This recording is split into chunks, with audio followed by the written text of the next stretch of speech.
Hey, Oasis, we're back. What up? We're back. Yeah, something like that. And I feel like I should have had a third back. We're back. Yeah, 2 is weird. Yeah, I don't know why that is. Why do we like threes? That's a great question. it's a holy number.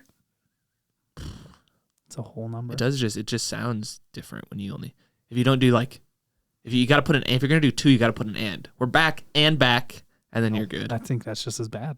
Back. Yeah, yep. Those 2 are the worst Makes options. me think of, what's this goldfish? The snack that smiles back, goldfish. You guys know that one? No. No? I don't know that. Oh. My kids eat goldfish all the time. I do not know that. It was kind of the old jingle back when they had those really good goldfish commercials where there was like the goldfish were living under the bed, which when you think about it, it's kind of disgusting. But they had like their own utopia down there. You guys remember these? Yeah. They were good commercials, man. They like had this own little Sea World.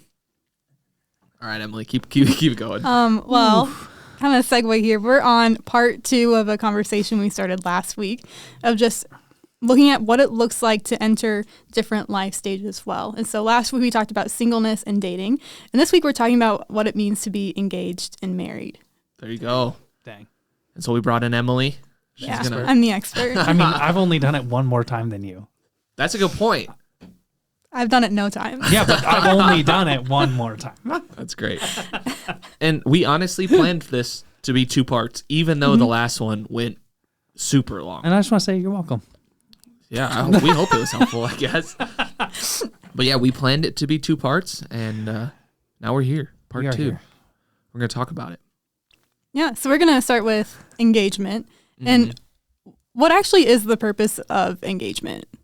I don't know if we'll differ, but I think you have an opinion here. I don't know if I'll go into that opinion. It's not. I think it's okay. Enough. Okay. No, yeah. It's okay to not have it like polished, but engagement typically is viewed as this preparation process for marriage. Yeah. And so, like, as we talk about dating would be this evaluative process. Do the 2 of you fit together? Are you compatible then to get married? You get engaged, and then you go through the process of, for most people, planning a wedding. But hopefully for our listeners, it's not just planning a wedding. It's starting to put your lives together and see, like, how do we... It's starting to prepare yourselves to be married. Yes.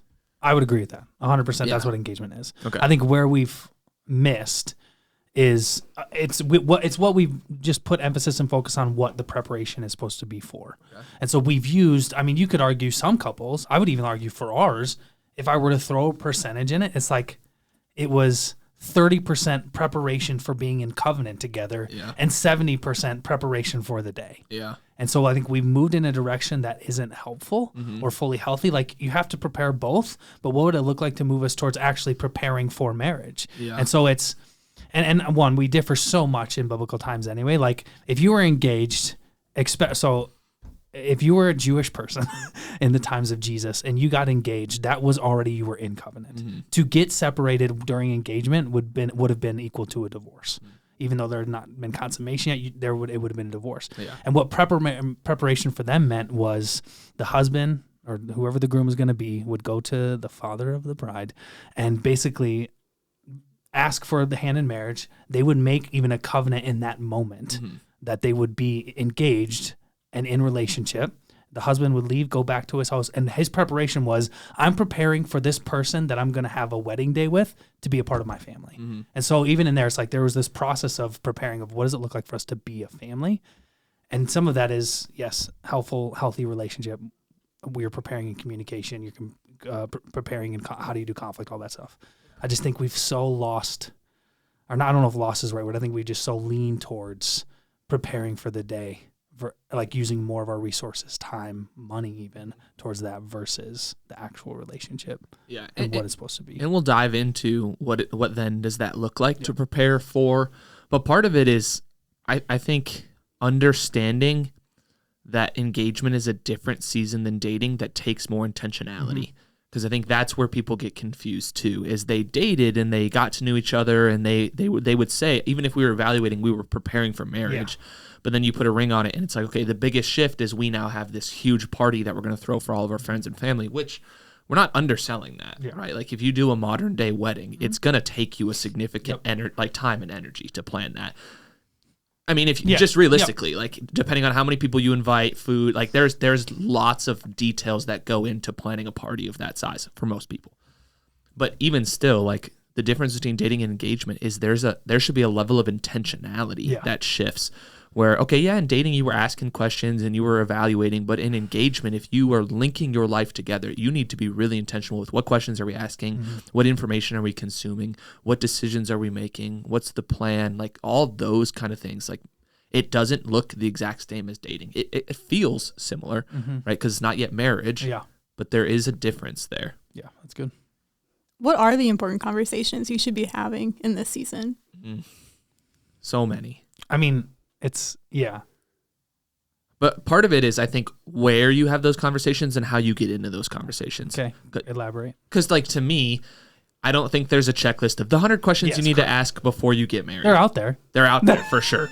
But part of it is, are you putting yourself in spaces to have dialogue around what it looks like to become married, right? So whether it's your premarital process at the church that you go to, or if it's here at Grace Point, going to the seminar, if it's conversations with the pastor as they lead you through additional material, if that's something you're helpful with, are you maybe navigating through a sermon series or a seminar series that a church has put on, like Grace Point or different, that you guys can start to dialogue around, like, what is the biblical idea of marriage? Not only that, but what does it look like to have marriage on mission?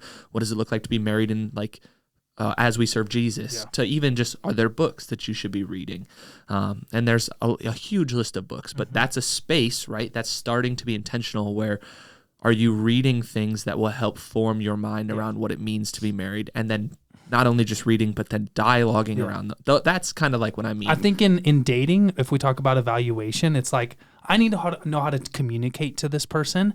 In engagement, in preparation, it's I am learning your communication style. I am learning how, like, the specifics continue to be intentional with knowing who you are and knowing how I need to speak into, again, whether it's issues, communication, conflict, all those types of things. It gets more specific because you're saying you're committing to a commitment and engagement. So you can get more specific with what you're trying to do, where in dating, it's just, I need to know how to have healthy communication, but I don't need to dive into the specifics of solely focusing just on this one person. Yeah. Where engagement's like, you have to be way more intentional. That's good. For engagement. I don't know. I mean, we can go through specific themes. Like, you want to talk about finances. Yeah. How do you spend money? Like, there's just all these things. So we have a premarital course that we have here. Yeah. And we've continued to try to, I think, revamp or like continue to look at and evaluate our process and how we do this. But we have content we go through, which is fine. But a lot of it is so much just helping, at least for me and the way I do it with couples, is how do I help them understand each other, them understand themselves, and then get into the content, the themes that you'd want to press into an engagement. And just to continue to round out that question of like themes, you said finances, you want to say like context, so friends and family, church life, like those are things you got to talk about. Like household roles. What's going to look like? Real. What's it going to look like for us to like blend our families together? Right? That's a conversation you need to have. You got to talk about love. You got to talk about sex. You got to talk about conflict. Communication's a huge one. Personality is one that we often spend some time going through. You got to talk about past history and sometimes trauma or just like experiences or just things that have formed you, even if they're not like the happy stuff, right? Your partner needs to know about some of that and be able to, right, not fix you there, but be informed that this is part of your story and it's part of what you carry, stuff like that. And then even, I mean, it's in-laws. Yeah. The conversation around like, what are your, because and I'm assuming you've dated and now you're engaged, like maybe you spent time with the other family and then you get into the depths of like, oh, here's actually how we spent Sunday. Yeah. That's way different than, so expectations of coming into as much as you can until it's real lived really is where you have a lot of the conversations when you actually get into marriage, but it's to have some of those conversations up front so not everything is all of a sudden smacked in your face. Yeah. One of my favorite is when it comes to expectations, I have couples fill out it's like a chore list essentially, and I know you do it too. It's like it's so funny. It's so funny. But like you say who's going to dust and who's going to take out the garbage and who's going to mow the lawn. Who's going to fill up the gas? Yeah. Who's going to make car appointments? So there's so many questions on this list, and some of them you're like, I don't even know if I understand what that means. But there is the fun element of trying to make those decisions. But then what's really formative in that is you see expectations and then you learn how to communicate different expectations. Yes. Right? Because it's not that big of a deal of who does the dishes. The goal isn't to figure out who's going to do what. No, eventually you're both going to do the dishes. That's part of life. In a healthy But when marriage, you yes. expect your partner to do the dishes and they expect you, how do you navigate that? Because that will come up over and over and over and over again. I thought you were making dinner. Yeah. I thought you were supposed to make the bed. Oh, I thought you were supposed to schedule the appointment. I thought, and then when those moments happen, hopefully we've given you a framework to sit back and say, okay, yep, we're different here, but we need to get on the same page. Yeah, and that's what's awesome. Like, I thought you were going to do finances because when I grew up, my dad did finances. Yeah. So it's just even there. It's all again. All It's of a sudden, not nobody's paid the rent bill, right? So it's not and our who's water exactly turned off. doing what. It's getting them into a spot to be able to have communication when expectations are different. And again, especially again, a lot of relationally, it's like that can happen in engagement. Yeah. I like the next question Emily has on here. How do you know if you're ready to be married? Do you feel like that? Do you feel like? Do I know? I think cinco años, 5 years into marriage, I feel like I'm pretty ready. I don't know if I'm quite there yet, but I think it's a good question. What do you think why do you feel like that question fits into the engagement rather than maybe earlier in the conversation? Yeah, I think the second question too, like, is it okay to be freaked out a bit by marriage if like I've just been engaged? But I think that like we really stress how marriage is a covenant, and like we believe like we want that to last for your entire life, like till death does you part. And I think, how do you know years down the road, like you don't know what's going to happen. So how do you know you're ready to make a lifelong commitment to someone? Because that's a big commitment. For sure. And I don't know. Oh, you're asking? I'm asking you guys. Oh, man. I think, honestly, the biggest word I can add here is just calling. Like, when we look at marriage, you have to see it as a calling. Has God called you, asked you, led you to do this? Because if it's up to you, it'll fail by you. But if it's on God and he's led it, right, then you follow in his example and lead by his Spirit and what it looks like to link your lives together. And that doesn't mean it's easy, right? There will be hard stuff, and there will be things you'll have to learn and walk through, and you're going to change, and they'll change too. But if you've linked your life together because this is what God has called you to, and he's led you in this way, then I think you know. But what that feels like for everybody probably looks a little bit different. 100%. Yeah. Yep. I think there is aspects of feeling that go into it way more than just knowing intellectually. For me, at least, like, it's, how do I know if I'm ready to be married? Well, my in-laws had a different expectation of what it meant to be ready for married than what I had. Yeah. And we had to have a conversation through, like, there were things that they would have desired to have seen in my life and in our life before me and Abby said yeah, or like got married. And for me and Abby, those weren't the same priorities. Was there wisdom in what they were saying? Absolutely. But they weren't priorities. So like there's a lot around like financial health and financial, even just like security, but also like time of graduating college. So like there's certain things like, So for us, there's aspects of, I know what I'm getting into as much as I can know what I'm getting into. So it's, do I at least have a simple, comprehensive understanding of like what actually does marriage mean? Yeah. What am I actually saying when I say that I want to get married to you? I think when I had an understanding that I was ready to make that commitment, at least in myself, and found someone who I felt like, I think I can do this with this person, that's how I knew. But even then, it's like, I don't know if I fully know I was ready. Well, and I don't know if very few people are actually ready. Really, the question is, are you ready to do conflict well? Yeah. Are you ready to forgive easily? Are you ready to have a mature relationship? Are you ready to commit to one person? Yeah. So these are that can even happen before you date.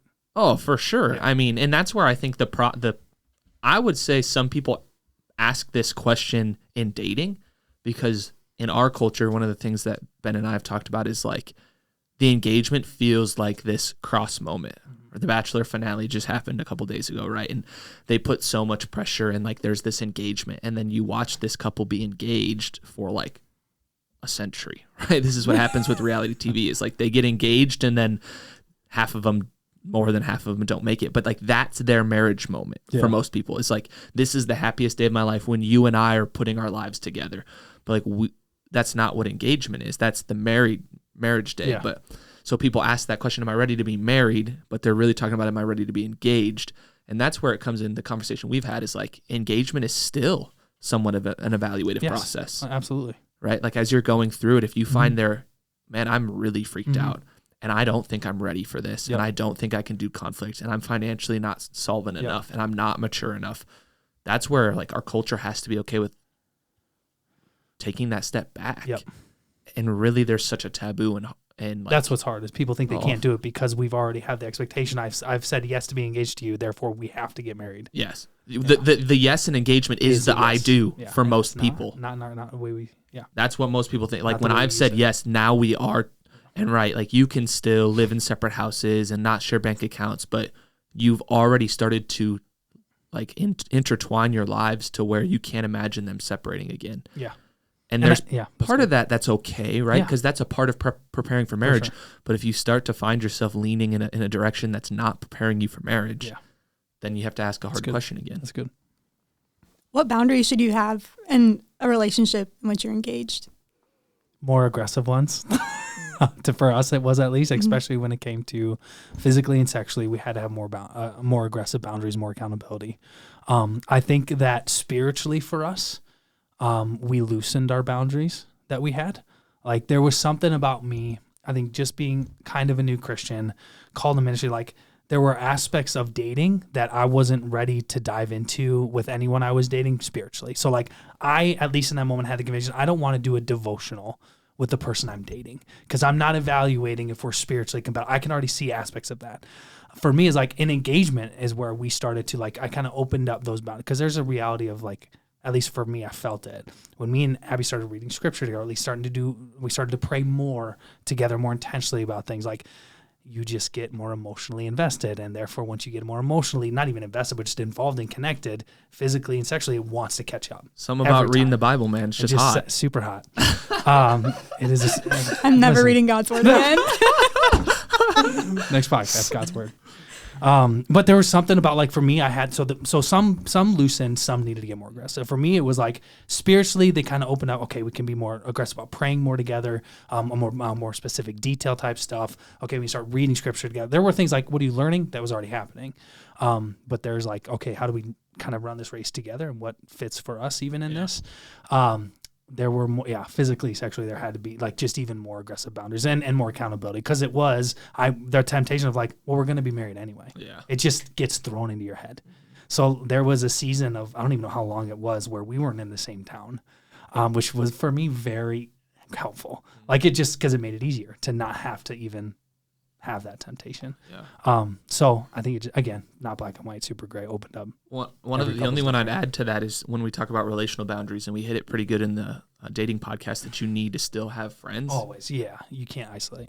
But engagement, right? When you start to have all these intentional conversations, and you start to begin the process of looking at what it would look like to merge your lives, and then you have this thing you're planning for that consumes a lot of your time. And engagement is often a season people are very busy. One of the things that quickly can get squeezed out of that is just community. And so you stop going to group, you stop showing up to church, you stop hanging out with those friends, you don't see your guys, you don't see your girls, right? And it's just like, man, you got engaged, you dropped off the face of the earth. I've seen this happen a million times. Yeah. But those are the moments where when you're having hard conversations, you need those people to come check you. Yeah. You need them to ask you the questions too. And if you skirt community in engagement, that is a terrible preparing for your marriage. Because in marriage, man, you also desperately need community. Yeah. And you need guys, you need girls, you need small group, you need church. And so don't let engagement be a serious period of time where you're like, man, I'm just so busy. Sorry, I haven't seen you guys in 6 months. It's like, make sure we have boundaries around what it looks like to spend relational time with other people too. Yeah, that's good. Yeah, well, I think we covered engagement pretty well. I think we're going to move over to marriage. And we're going to do that in less than 20 minutes. Listen. But we're just going to start off again, like over each season of life, we just ask the question, like, what is the purpose? And so what is the purpose of marriage? It's great. It's a great question. It's a harder one to answer. It for sure is. Right? I think my gut instinct is there's something communal about it, right? Okay. Not gut. I mean, this is my biblically informed gut instinct, but like there's something communal about it when you see Adam and Eve in the garden, right? Mm-hmm. That is not the only form of community. 100%. But marriage is a form of community. Yep. When the man and wife become one, there is something beautiful in that they won't be alone. But also there is the be fruitful and multiply. Mm-hmm. And so God gave Adam Eve to have a partner so that they could live out his command of cultivating the earth. And so part of marriage is, right, being fruitful and multiplying. That's part of its purpose. Mm-hmm. Otherwise, you can keep going too. I mean, well, that's what's hard. Like, I can answer this really well if the question was, what does the Bible say about marriage? And in that, it's like, it's not a lot about, like, there's a Christian biblical perspective of marriage, and then, okay, what's the purpose of marriage? So there's a reality of reproduction that has to be there, for be fruitful, multiply. There's a reality of within marriage, it's not just about your happiness, but also your holiness. Tim Keller defines marriage as, I have it written down. I used to have it memorized. No, I don't. Marriage is two spiritual people coming together to help each other become the people God created them to be. Can that happen outside of marriage? Yes.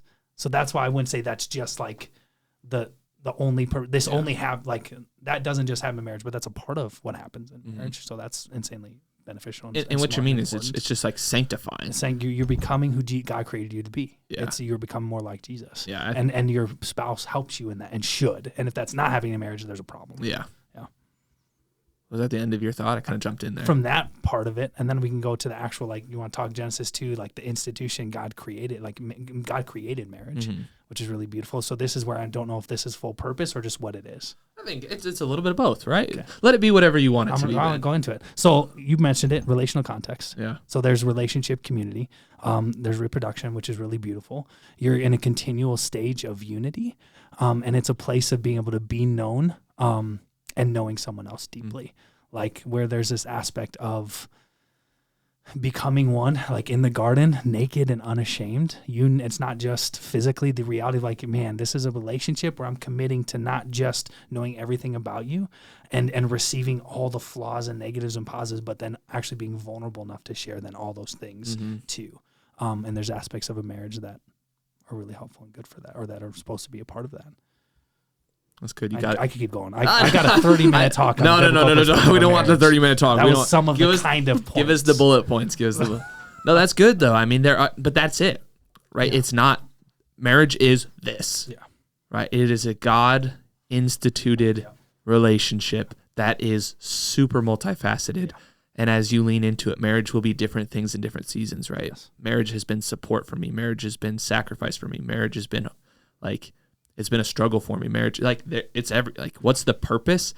It is helping me do and be what God has called me to be. Yep. And then in the marriage context, there's a covenant made, which is this is what was helpful for me. It's like, what am I actually covenanting to and committing to? So it's like, there's aspects of, in marriage, you're committing to mutual submission to one another, which we find in Ephesians, and to sacrificial love, mutual, like, sacrifice in love. And so some of the engagement process is really cool.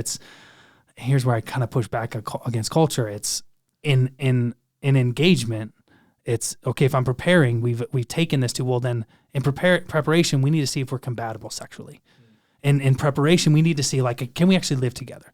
No, in preparation, what you can do in the midst of, like, the engagement process is, how do I learn to love sacrificially?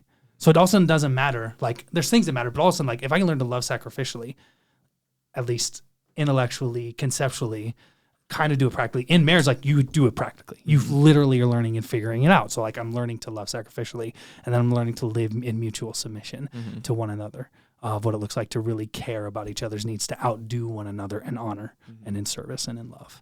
And like, it happens in a marriage relationship. You didn't mean to do it, but you pushed one of my pet peeve buttons in just bringing up cohabitation as a because culture has woven this idea that you must live with your person because it makes sense to see if you're compatible. Yeah. And when you logically look at that, it makes no sense at all. And stats back it up. Like, there are secular surveys out there showing how cohabitation pre-marriage actually hurt marriage rates. There's a greater divorce rate if you cohabitate and such. But even just think about it logically. Like, if you're preparing for marriage and you say, I must live with this person, what about living with this person is actually preparing you for marriage? You're like, well, I got to see if they're clean. If you don't know if they're a clean person before you move in with them, you haven't dated well. It's so good. Right? Like, you can show up into someone's room without living in that room to know if they keep their dirty socks on the floor or not. Right? Do they do their dishes? Show up to their roommate's place. If the sink is full of dishes, you don't need to move in together. Like, if you've dated even semi with awareness, you don't need a process of cohabitation where it's like, well, I want to know if I like coming home to them at the end of every day. Yeah. If that's a question you're still asking, you should break up. Honestly, like, if you aren't a good enough friend with this person to know if you want to come home to them at the end of every day, man, you are nowhere near ready to be married. And signing a lease together is not And then there's this practical side of it where it's like, we're saving money. And it's like, but at what cost? Right? You can save financial dollars, but if it's going to hurt you in your marriage later, then you're signing a bad deal. That's good. Can I go back to a question on how do you know if you're ready to be married? Yeah, I went back Something to that the question. So I actually think, and what I do, and what I think people need to do in the engagement process, but also maybe even before, if you really are serious about getting into a committed relationship, wanting to evaluate to see for marriage, like read the vows. Are you, like when you, because we move through them so fast on the wedding day.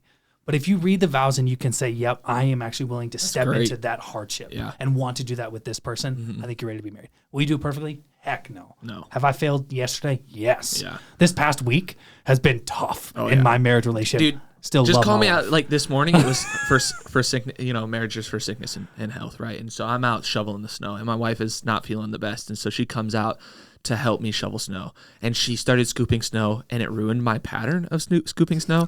I got a system here, right? It's heavy. I'm working hard. I'm sweating under this winter coat. I'm out here breaking my back for this family. And she comes out and she puts a line of snow. She shovels right down the middle of I about lost it. But right, like in sickness and in health, that's just a tiny little glimpse. Am I going to be patient enough to love my wife when she doesn't feel good and she's trying to help me? So that's just the story. I felt the Spirit saying, Brennan, confess. One of my favorite, like the first vow you ask and the questions that I do, it's, do you promise to cherish her and honor her? And you honored her and how she was shoveling.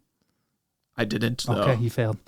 So she went to go do something else, and I was like, just go back inside. Yeah, you better ask And then for she was forgiveness. like, and I said, just listen to me, please go back inside. And she wanted to help. And I was like, no, stop. That's amazing to me. Yeah. So maybe I'm not ready to be married. You're ready. Maybe I'll go home and I'll be like, That's tough. I texted her though. I said, hey, I'm sorry. You were just trying to help. There you go. So I'm quick to forgive. Yep. Because here's one of the things that I feel like has been, we're transitioning even to maybe a marriage advice, but one of the things that has helped me so much in my marriage is I have this competitive drive.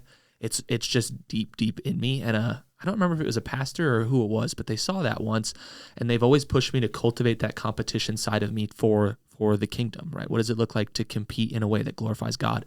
And when it comes to my marriage, one of the things that I heard was be the first to forgive and mean it. And like that's a sense of like competition. I want to be the best husband, right? I want to love my wife better than she can love me. And I do, and like that helps push us to love each other. And so like when I do something wrong, I consistently try to ask for forgiveness, to apologize and mean it. I'm not just checking a box, right? I have to have my heart aware, but can I apologize and mean it as fast as possible? And that's it's helped me so many times. Ruth Bell Graham. Where I'm just sitting there in my own bitterness, being dumb, and just thinking, man, I want to be a quick forgiver. That's good. I mean, Ruth Bell Graham, wife of Billy Graham, said the best marriages are made of two of the best forgivers. It's just like, that's real. Yeah, that's good. Yeah. We're kind of closing in on time here, but maybe just to close this out today, what piece of advice would you give to people who are engaged or who are newly married as we close out? There's too many. I'll just pick one. I don't like it.